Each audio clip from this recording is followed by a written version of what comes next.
Okay, hello everybody. My name is Erica. I am from Dogwise and I am joined this morning by Michelle Waitzman, and she is here to talk with us today about her amazing book called Be as Happy as Your Dog. Welcome, Michelle. Thank you so much for joining us. Is it morning where you are? It is early afternoon where I am. I'm in Early Toronto. It's morning where I am. So if you guys are tuning in, let us know where you're tuning in from. We have people joining us from all over the world for these Facebook Live author interviews. Some people come at night in Europe or in Australia even. So if you're tuning in, feel free to post a comment. Let us know where you're viewing from. And we also want to hear from you. Have you read the book? Do you own the book? Is it one that's sitting on your bookshelf and you haven't picked it up yet? Or is it on your to be read wish list? You might want to buy it for the upcoming holidays. So feel free to leave us a comment and let us know if you're tuning in, where you're tuning in from, and if you have read the book or if you own it yet. Michelle, just to get us started, can you tell us a little bit about how this book came to be? Where was the idea for this book? And then how did it go from an idea in your head to something we can hold in our hands and enjoy reading? Sure. I think like anybody who lives with dogs, I often find myself marveling at how they manage to be happy so much of the time and how the tiniest little thing is like a big deal to them and they get all excited about it. And I started to think about what are the things that make dogs so happy all the time? What is it about the way they live their lives? And I kind of went down a garden path like the dog version of everything I need to know I learned in kindergarten, right? Where it's like probably everything I need to know about being happy I could learn from my dog. And it sort of took off from there. I made a list of things that dogs do and thought, okay, what's the human equivalent of that? And tell us a little bit about your dogs. You have two dogs? I have two dogs. One named Marlo, who is well, they're both mixed breeds because they're both from a rescue. He was born on a reserve up in northern Ontario. And unfortunately, when his litter was about 5 weeks old, their mom was hit by a car and they had to be rescued by a rescue agency and adopted out. So that's how we got Marlo. And then we got Nuka. And Nuka, we don't know how she started or where she started. She was found with 3 of her litter mates in a dumpster. So she has a bit of a sob story as well, but she's a happy girl, and she's probably some sort of lab mix. She's tan, and she got floppy ears and a lab tail, but she's kind of skinny for a lab. Something that I really like about this book, there's these illustrations of Marlo and Nuka in the book, and there's little notes from them throughout the book. And I love the personal stories that are interlaced throughout this book of your own experience and your perspective of your dog's experience and how, they might be enjoying the world and seeing the world through their eyes. And what a great little thing to have just an excerpt in there about how Marlo came to be in your life. So I love that personal element to this book. Something that's really unique about this book is that you interviewed or you included experts from both the dog world and also psychology. Can you speak a little bit more about that and tell us how that process went and why you decided to use that approach for this book? Yeah, absolutely. So I came up with these little things that I thought, oh, dogs, they wag their tail all the time, and dogs like to dig holes, and dogs like to do this and do that. And I sort of projected my understanding of why they do these things and why humans would be happy if they did similar things. But then I said, okay, I better fact check this. Because, I'm not a dog researcher. So I spoke to dog researchers. And I read books by dog researchers, and I, followed up on, because this is a very active subject right now for research, and, new things are coming out all the time about what we understand about how dogs think and how dogs feel, and how dogs react in different situations. So I really wanted to make sure I got my facts straight. And I, in fact, dropped a couple of chapters where my assumptions turned out to be not right. I thought, well, I can't make that point because that point would be wrong. And then, of course, the human side, was really interesting to me. I spoke to happiness coaches and life coaches and stuff like that, but also stumbled into positive psychology, which I wasn't aware of before this. And it was such a perfect fit for the topic that I did a lot of research on positive psychology and really wove that in throughout the book. For people who may not have heard of positive psychology, can you give a bit of an overview or talk about how, when you discovered that, you said it felt really relevant to what you were writing about? Sure. A little bit about that, as much as you feel. Yeah. Like, now that you've researched it a bit. Now that I've researched it quite a bit. So positive psychology is kind of started around the 1980s, really started taking off in the 1990s. So it's very recent in terms of, research and study. But basically, some psychology researchers were saying, okay, so all of psychology looks at people's problems or conditions or, diseases of the mind and how to treat them and fix them. And that's all very important work. But what about everybody else? Isn't there, a call to actually study how everybody can live their best life, how we can study what makes people thrive and, have psychological well-being throughout their lives, whether or not there's something identifiably, standing in their way. And so that's how positive psychology was born. And it's all, it's research-based. It's not just sort of woo, everybody be happy because you should. Right. But they do a lot of research and it's really fascinating stuff. That's really, really neat. And what a neat thing to stumble into it and then realize how well it was aligning with what you were looking at. I think that's a pretty neat journey that you went on. Yeah. Just to the people that are joining us, feel free to let us know where you're joining us from and let us know if you've read this book or if you're curious about the book. We definitely invite questions. If you have questions for Michelle about her book or about dog books in general, that's what we're here for. So feel free to just drop a comment if you're tuning in and you have questions for us.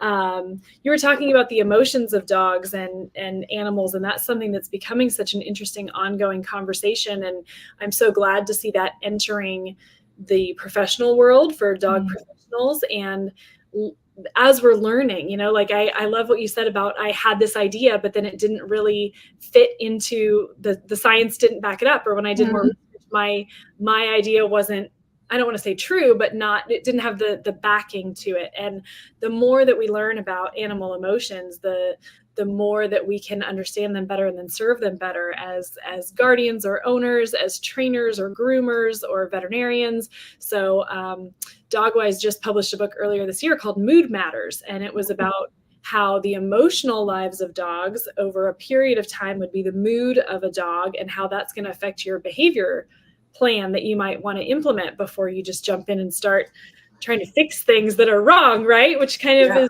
is an interesting perspective. So something I love about your book is you have all these really great title chapters that you came up with, and it gives a great overview of kind of what the book is going to be about, of course. But you have things like learn new tricks, wag your tail, trust the sniff test, go for a walk, enjoy some treats, accept praise. That's a tricky one. Do you have a favorite chapter or a chapter that you found was really easy to write? Something that was like, oh, this is the one that I really blew through and that was really easy doing this book? Or how did those kind of come about? I think maybe the one that was easiest to write was Wag Your Tail, because I think it's a bit of a no-brainer, but it's something we need to be reminded about, is that, when something's going well, make a big deal of it. Like, don't just, okay, well, that was nice. But, tell other people that something went well and, remind yourself that something went well. And that sort of really cements it in your brain as a positive experience, and you feel it stronger. So, so that one was really fun to write. And also, the idea that you can, if something good happens, tell your friends or whatever, but also come home and tell your dog. Because, dogs, if you tell them enthusiastically enough, they'll party with you. They don't mind that they don't really understand what they're celebrating. They're just happy that you're happy. That is true. That's true. And I think that's something that's so great is, we have, as a dog trainer, I feel like I find a lot of clients who are like, oh, my dog, when I come home, he jumps all over me and he's all in my face, or he's always jumping on guests. And sometimes you have to remind people, like, why did you get a dog? Wasn't it? He'd be happy to see you when you got home. Isn't it great to have a dog who's happy to see you when you got home? And yes, maybe the behavior of jumping up on you or putting your paws or knocking someone over, that might be undesirable, but let's not undermine the enthusiasm of their excitement, just the joy that they have of seeing you. There's not a whole lot of people who are that excited to see me other than my dog. Yeah, that's true. And if you think about it, if you think about something you're really looking forward to, right? And all day you're kind of like, okay, this is going to be fun. This is going to be great. Well, that's your dog sitting at home waiting for you to get back, right? Yeah. All they do is sit there going, okay, it's almost time for my human to be here and I'm getting excited. And then they burst with excitement when, their human comes home, or when they can hear the food getting prepared, or whatever it is, because this is what they look forward to all day. Absolutely. And I think that is such a great way to kind of lock that in and notice that excitement and enthusiasm, because if you let it, it can be contagious. You were talking about how you can tell your exciting celebratory story to your dog and they'll party with you even if they don't really understand it. But maybe we can also take some of that excitement, enthusiasm, share it with them, from them, of having that joy be so contagious, of something as simple as coming home at the end of the day when, us humans, we've been out and we've been at work and we're tired and we don't have the energy, but they're just tirelessly happy to see us. So it's such a neat thing to have that experience. So yeah. And on the flip side of that, we can take their enthusiasm for something like going for a walk. Right? They're so excited to go for a walk. They're having a great time out there. So many people, when they're walking their dog, they just look kind of like, oh, I just have to get through this. I just have to get through this. I have to get around the block. The dog has to do their thing, and then I have to get to work. And very few people make a point of enjoying going for a walk with their dog.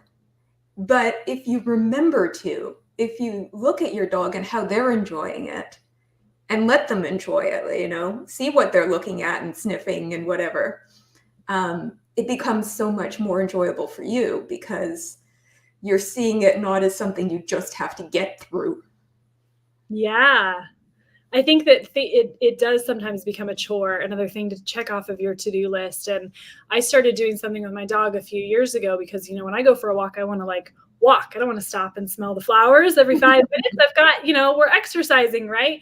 And as I've matured in my dog training journey and trying to be a better dog mom to my dog, I think that something that has helped me a lot is every time he stops to sniff, instead of being like, come on, and feeling frustrated, I take a deep breath and I just look up at the sky and I'm like, gosh, what a pretty day. Just taking a moment to say I'm here and I'm with my dog and I can take a deep breath. He's taking a bunch of deep breaths in the, smells that he's sniffing.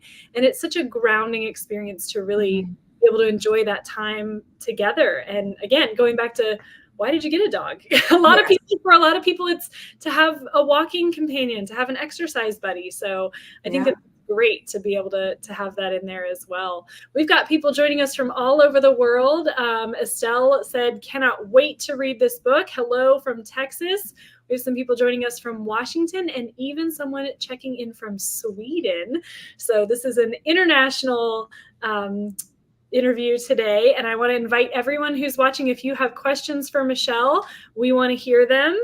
Otherwise, I'm just going to keep asking you my questions. So my second question was there a chapter that was really hard for you to write, or something that really kind of challenged your beliefs and made it really difficult for you to kind of, I was going to say accept, because the one that the chapter that was hardest for me to read and absorb and take in was the accepting praise. That was and I've had several people say that to me, that not necessarily that it was hard for them, but that it really connected with them in that they saw themselves in that. And especially women, we're taught, a lot of us from an early age, that we have to, we have to be humble, Yes.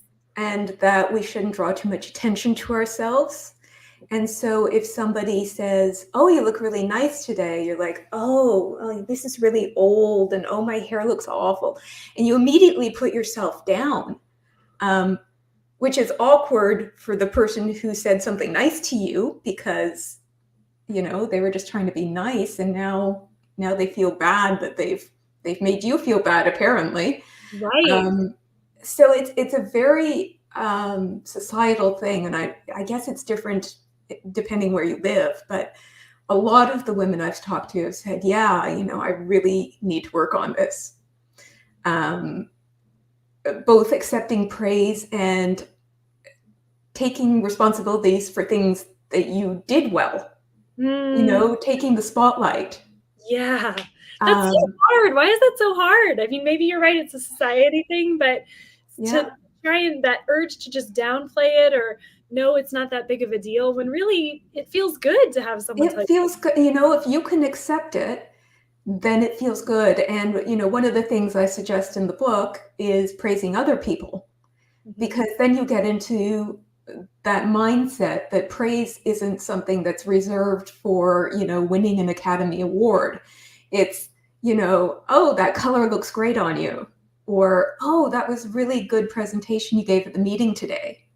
Yeah. Um, just those little things. And, it tells other people that they're worthy, which is good. And then it makes you feel good, because you can tell that you can see the change in somebody's face when you, out of the blue, say something nice to them about something they did. So yeah, I think, we all need to praise each other more. And then we get used to the fact that that's normal. We have to normalize it. Yeah. And I think, to that point, there's the easy surface level compliments of what you're wearing and the choices you make about your appearance, but Mm. especially to be able to accept the praise for the things that you do and the things that you are, and the character that you have developed and the struggles that you've overcome. I think that Mhm. may even be harder to accept, that kind of praise, because it, Yeah. it does give you a lot of perspective on yourself, and maybe forces a self-reflection that you might not be comfortable with or might not be ready for yet. And I think maybe that's another reason we kind of brush it off of, oh, it's not that big of a deal, and everybody has hard things they've been through. But being able to really accept it and sit in that moment, it makes me think about that sniffing. And actually, Estelle just said something about being mindful when your dogs are sniffing and being grateful. I think that seems to be an overarching theme, is this being present and being mindful. And even in something as receiving a compliment, it's so easy to brush it off, or to say, Mhm. oh yeah, well, that's just what I do, but to really receive it, that Yeah. that takes skill. And I'm glad that you pointed out that it also takes practice. Yes, it does take practice. And also, I think people take their own talents for granted. Mm. When it's easy for you, somebody tells me, "Oh, Michelle, you're such a good writer." And I'm like, "Meh." I've always been a writer, it came easily to me. So I don't really think about it as something that's worth complimenting. But people, everybody has their own talents. And when you recognize that this talent you have, whether it's communicating well with dogs, whether it's, being an excellent dog groomer. I've tried to cut my own hair, and I can tell you that it requires skill and talent to do things like that. Whatever your skill is, maybe you can sing well, maybe you're musical, maybe you can dance. Um, just because it's easy for you doesn't mean it's easy for everyone. And people Absolutely. notice. People will notice that you're good at things, and I think you have to own those things that you're good at Yes. and Yes. use them for good. We've got a comment on here. Dog grooming is hard, Janesta says. It is. That is, Janesta, I would not get into dog grooming. I don't think you could pay me enough. But I know people who say the same thing about dog training. And I almost went into the veterinary field, and it's hard. And I think that when you've developed the skills and you've had the knowledge and the experience and you've built your expertise, it's good to be able to own that and say, this is hard and I'm good at it. And Mm-hmm. that's a skill to be able to even And say that. if you also enjoy doing it, then it's a triple threat. Oh, yes. Those are the best things. That's why I love working for Dogwise so much, is I love reading and I love dogs, and I get to do both things when I work for Dogwise, which is so fun. Can you talk a little bit more about the trust the sniff test? I found that chapter really interesting. Yeah, so as we all know, probably here, when dogs are assessing another dog or a person, they give it a good sniff. And they often make a decision about whether they like what they smell very, very quickly. Like, seems instantaneous to us, right? They sniff, they bark, they sniff, they wag, one way or the other, and it looks like instinct, but it's actually perception, right? Mm. They can pick up a lot from a person's scent, or a dog's scent, from posture, from behavior, and they just take it all in very quickly, and they don't overthink it. They react. We tend to overthink it. We meet somebody new. There's something that seems not quite right about them, but we're like, okay, well, maybe it's just me. I should probably give them the benefit of the doubt. They haven't really done anything bad to me. But, and then maybe an hour later, maybe a decade later, we realize that that first reaction we had was right. There's something off about them, and we've discovered what it is. So some people have a lot of faith in their sniff test. They call it intuition. Mm. Some people say they have excellent intuition. It always, tells them when something's not right or when they should trust someone. And the chances are those people are much better at perceiving those same things that dogs do. They won't be able to smell the same things. They can't smell pheromones or whatever, but they probably perceive people's very subtle facial expressions and posture, body language, the little hints that are there that you're not even conscious that you're receiving. But your brain is working away on them, whether you realize it consciously or not. So, I think most of us, again, with practice, you can become better at spotting those things, at realizing why somebody makes you feel good or feel bad immediately after you meet them. So interesting. Yeah. And I think that's one of those things, again, that gets downplayed, or like you said at the beginning, like, oh, well, maybe it was just me, or maybe dismissing it. And so I really like this idea of leaning into trusting yourself and trusting those instincts, or maybe you're, like you said, reading micro expressions you're not even aware of, but your brain is processing. So very good. Very good. There's a lot going on in our brains that we're not consciously aware is happening. That's very true. One other thing I wanted to talk about, you have a chapter called Find Your Pack. It is chapter 5. Yeah.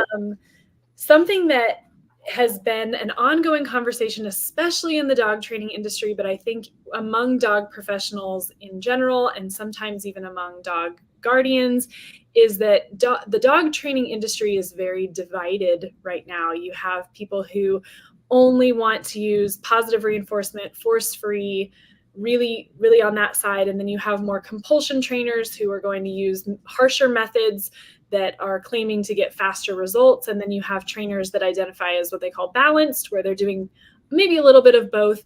And the divide between those different factions the rift seems to be getting bigger. And the conversation that is ongoing that I see in this industry at conferences, on forums online, on social media, which can be so dangerous sometimes for our mental health, is how do we bridge that divide? Is there a right or a wrong? Do your opinions matter? And then how do you find the people that are going to support you in your journey without becoming, in an echo chamber.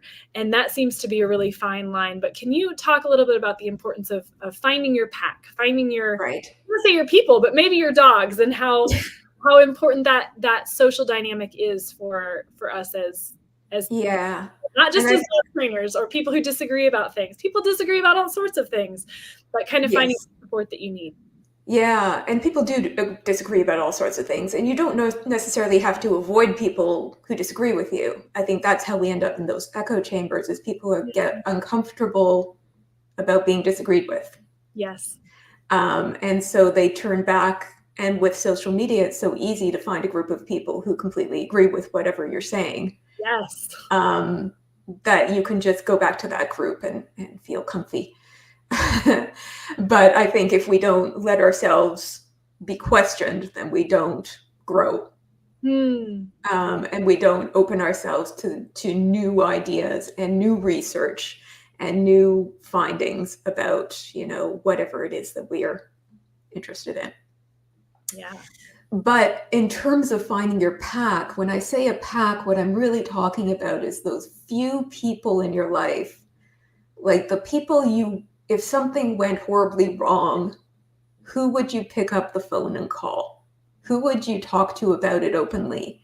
Or if something went great in your life, who would you tell first? Those are your pack. Those are the people who are going to be there for you no matter what. And you don't necessarily agree with them on everything. That's But true. you know they're there for you anyway. Yes.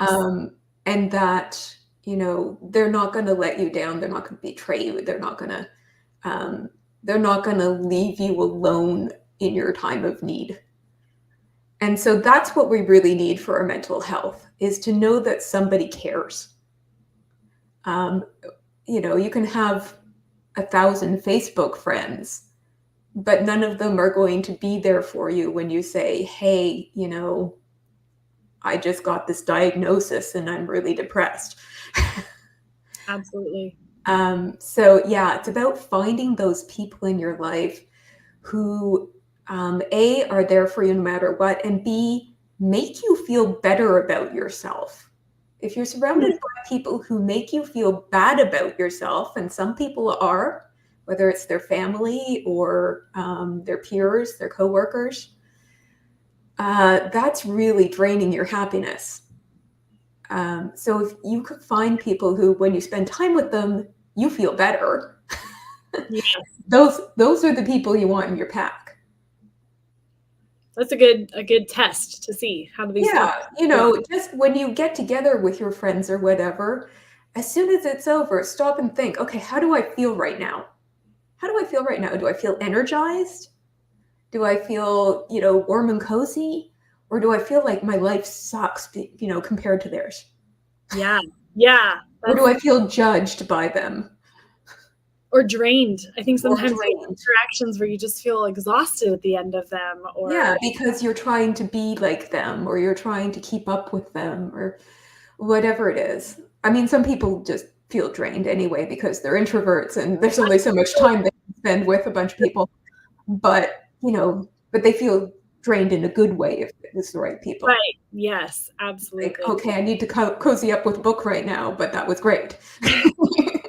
I like that idea of kind of taking an assessment after you interact with a person or a group of people and kind of seeing how you feel. And again, that goes back to that overarching theme of this book of mindfulness and really paying attention to what's going on. And I love that. I want to encourage anyone who's got questions before we end. If you want to ask Michelle a question, please feel free to jump in the comments. But I also wanted to say that this book, when I read this book, I felt happy. I enjoyed reading this book. This was a book that I wanted to keep reading, as someone who reads a lot of books and reads a lot of dog books, sometimes you flip through and you skim and you're like, yeah, it looks like it's probably a pretty good book. This was an easy book to read in a good way. Not like, it was simple, but it was just absorbing. And it really was something that I found myself reaching for it. It didn't feel like a chore to read this book. It didn't feel hard or like challenging in a an aversive way. It was a very like, I'm drawn to this book, and I felt better after reading it, which is what I wanted to say when you were saying, monitor your own feelings when you interact with people or books. I felt really good reading this book, and I felt happy reading this book. So I want to encourage people who are tuning in or who might be watching this replay, read this book and see how you feel about it, because I felt happier after reading this book. What was your target audience for this? Who would benefit from reading this book, in your opinion? Yeah, generally I was looking at dog lovers, obviously. Anybody who lives with dogs or has ever lived with dogs. You don't need to have one right now. Or just likes dogs. Like some people can't live with dogs for whatever reason, but they love dogs. And I think it probably skews female, especially the chapters on, accepting praise and enjoying your treats, things that a lot of women struggle with. But I intentionally made this quite easy and approachable. I know that a lot of self-help is a little bit stressful because people think they're told they have to change their whole life around. They have to adopt this 50-step program and do it in sequence and, keep a record of things and blah, blah, blah. And I'm like, no, this has to be easy. And so, every little chapter has its own suggestions for things you can do. And any suggestion can be taken, without any of the other ones, right? You can just find the things that speak to you and go, okay, I'll try that. That sounds like it would work for me. And this other thing doesn't really appeal to me, so I'm not going to do that. And so it will still work, right? You don't have to follow the program.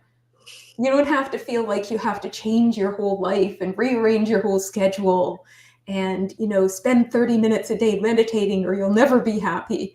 Because some people can't.